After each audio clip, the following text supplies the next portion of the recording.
Yudhistira dari Universitas Sumatera Utara.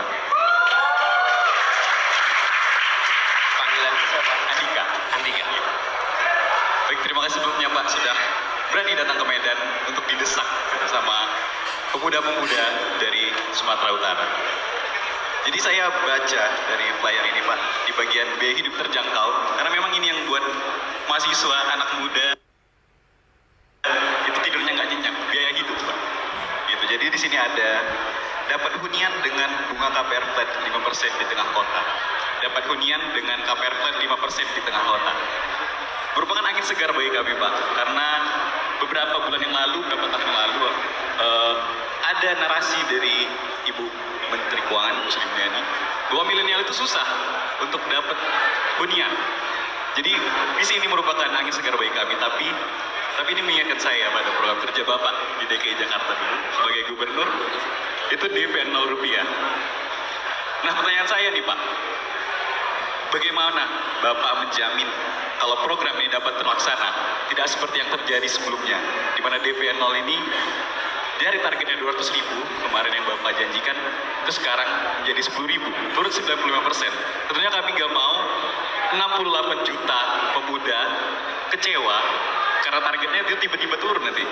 Yang dapat cuma 8 juta nantinya dari 68 juta. Itu gimana cara Bapak menjamin hal ini tidak terulang? Begitu Pak, terima kasih.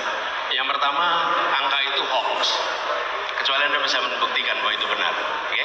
Yang terjadi justru program DP 0 rupiah itu memasok hampir lebih dari separuh suplai rumah baru, rumah susun di Jakarta. Baik. Dan itu yang terjadi.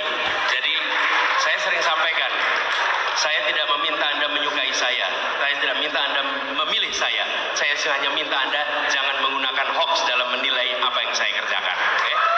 Baik, terima kasih banyak Pak Aris. Kemudian yang kedua, terkait dengan program. Kenapa KPR ini harus direform? Karena KPR selama ini hanya memberikan akses yang mudah kepada mereka yang bekerja di sektor formal. Mereka yang bekerja di sektor non-formal, mereka yang bekerja mandiri, sulit dapat KPR. Saya beri ilustrasi.